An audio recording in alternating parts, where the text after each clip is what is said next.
فسبح بحمد ربك وكن من الساجدين واعبد ربك حتى يأتيك اليقين صدق الله العظيم خطب إليكم من ترضون دينه وخلقه যার দিনদারিত্ব সুন্দর এবং যার চরিত্র সুন্দর, যে চরিত্রের মধ্যে মদের সম্পর্ক নাই, এটা একমাত্র আমরা চ্যালেঞ্জ করে পড়তে পারি, সেটা হলো কওমিয়া মাদ্রাসা কওমিয়া।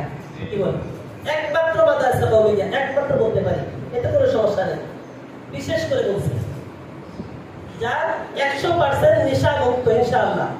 কি বল, ঠিক কি না? একমাত্র মাদ্রাসা কওমিয়া বলা যায়। সাথে সাথে ইদা খাতাবা ইলাইকুম মান তারদাউনা দীনাহু ওয়া খুলুকাহু, যার দিনদারিত্ব সুন্দর এবং চরিত্র সুন্দর। চরিত্রের ক্ষেত্রে আমরা বলতে পারি আমাদের মাদ্রাসা কওমিয়ার ছাত্রদের চরিত্র আকাশচুম্বী চরিত্র, আমরা বলতে পারি। কেন? এখনো মানার মাত্রা আমাদের মাদ্রাসা কওমিয়ার মধ্যে কি পরিমাণ। রাসূল সাল্লাল্লাহু আলাইহি ওয়াসাল্লাম এই তালেবুল ইলমের মর্যাদা বোঝাইতে গিয়ে এইভাবে বলেন, ইদা খাতাবা ইলাইকুম, যদি কোনো ব্যক্তি তোমাদের মেয়ের ব্যাপারে, তোমাদের ছেলের ব্যাপারে প্রস্তাব দেয়, বলে কিসের ব্যাপারে? বিবাহের ব্যাপারে। মান তারদাউনা দীনাহু, মান যার মধ্যে আছে, বলে দিনদারিত্ব। কি আছে? বলে দিনদারিত্ব।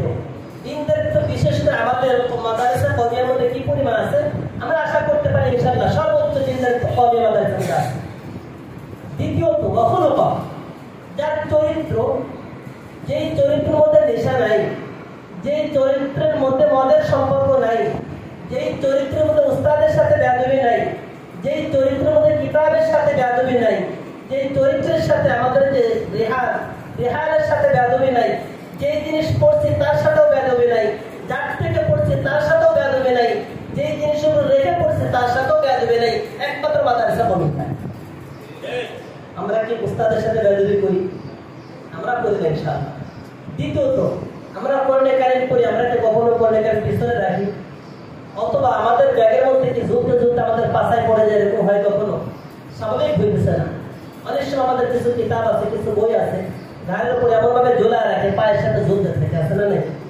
পায়ের সাথে ঝুলতে থাকে। আমাদের কোনো কিতাব পায়ের সাথে ঝোলে না, আমাদেরকে আমাদের হয় বুকে থাকে অথবা ঘাড়ে থাকে, কাঁধে থাকে।